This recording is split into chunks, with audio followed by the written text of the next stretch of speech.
Welcome to Bidwell Mansion. My name is Elijah Yeager, and I'm a park interpretive specialist here at Bidwell Mansion State Park. Today, I will guide you through some of the untold stories of John and Annie Bidwell, along with people and events that were influenced by the prominent Victorian couple. Let's take a look inside, shall we? I'll never get used to the life-size oil impression of John. The portrait to the left of his own depicts Annie at her true size in comparison to him, only 4 feet 8 inches tall. If you look closely, the eyes follow you around the space due to a technique used when it was painted. Annie lived for 18 years in the home after John passed away and commissioned the painting so she could feel as if he was still watching over her. John wasn't always the stoic, bearded man portrayed in his likeness. John first dreamed of starting a farm in Missouri. After his land was stolen by a claim jumper, he decided to leave that state behind and seek his fortune in California at the age of 21. He set out with one of the first emigrant parties to travel west by the California Trail, and the first to cross over the Sierra Nevada mountains. We will now head into the parlor, where the Bidwells would entertain guests. The piano is a visitor favorite.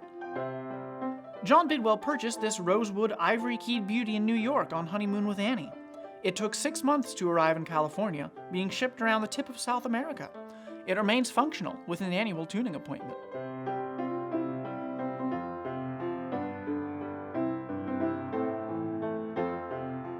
John Bidwell had an adventurous life before settling down on Rancho Chico. He was the first man to find gold on the Feather River and used the money from his gold strike to purchase the Mexican land grant Rancho del Arroyo Chico from its original recipients. Accumulating wealth from his successful ranching operations, Bidwell was drawn into politics. John's party affiliation changed a number of times over the course of his political career. Initially, he was a member of the Democratic Party, but he landed a seat in the Senate after becoming a Union man.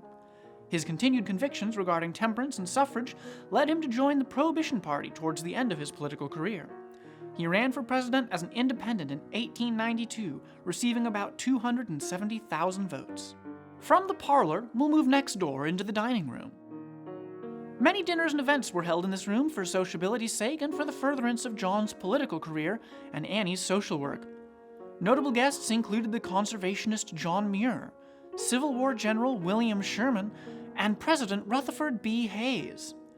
During a visit in 1880, John worked to convince President Hayes to ban hydraulic mining for gold, which contaminated the groundwaters. He testified as a witness in the 1884 case Woodruff v. North Bloomfield, in which the court ruled to restrain miners from dumping debris in the waterway, effectively ending the hydraulic mining industry and helping to preserve California's waterways. You can't have a dining room without a kitchen. We'll move through the butler's pantry to the mansion's kitchen.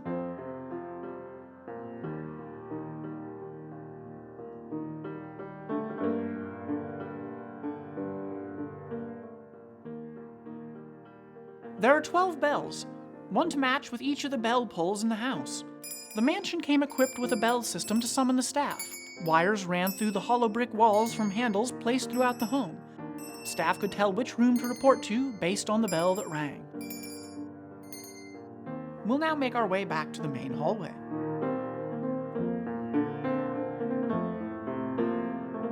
And find ourselves in the Bidwells' library.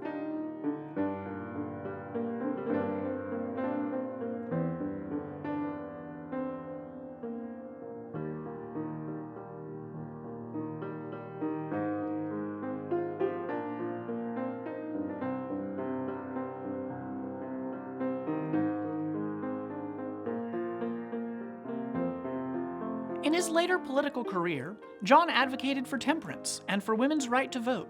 Already demonstrating a burgeoning interest in temperance when he met Annie, his marriage to her likely helped to continue to develop convictions in this regard, along with women's suffrage. In fact, there are some books in that corner about the suffragettes. Annie kept books signed by Susan B. Anthony, the founder of the National Women's Suffrage Association. Annie was a member. Their archived letters attest to a friendship that lasted a lifetime. Annie Bidwell worked hard throughout her life to help win women the right to vote. Unfortunately, she would pass away in 1918 before women's suffrage was recognized federally. Let's head up the stairs to explore the second floor. We are now on the second floor landing. From here, we'll move to the guest bathroom.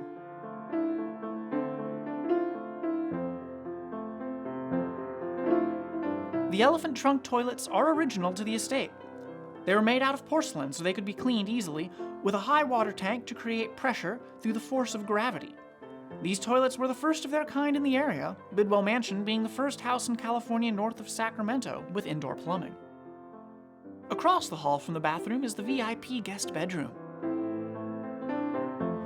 Butte County had a large Chinese population by the end of the gold rush. Approximately 20% of the residents were Chinese, making it one of the densest populations of Chinese in the state. John had a large Chinese workforce on his farm, who worked in his dairy, grape vineyards, and farm orchards. Despite doing the same work as white laborers, Chinese workers were only paid 1/3 of the wages a white worker would earn. Even so, John was in some ways seen as a friend towards Butte County's Chinese population, a strange contradiction. He spoke out against anti-Chinese violence in Chico, and on at least one occasion sent relief to help Chinese flood victims living near the Sacramento River. However, there was a lot of anti-Chinese sentiment brewing in Chico in those days. The Chinese's different customs, religion, language, and appearance made them easy targets for racism and persecution. Further exacerbated by the 1870s Depression, Bidwell faced arson, death threats, and a boycott over his use of Chinese labor. The Chinese themselves faced worse, with the murder of a group of Chinese laborers at Lem Ranch highlighting the hostility levied against them. Eventually, Chico's Chinatown was left empty as the hostility took its toll and the Chinese moved away. There are 8 bedrooms on the second floor, counting the maids' quarters and the nursery. This one was used by the Bidwells.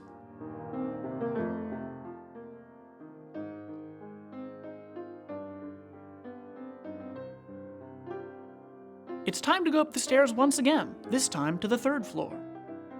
This space was a ballroom for hosting events on the original floor plan, but after John married Annie, plans changed. Annie's faith did not permit dancing at the time, so instead it was used for storage and to house guests when accommodations on the 2nd floor were full.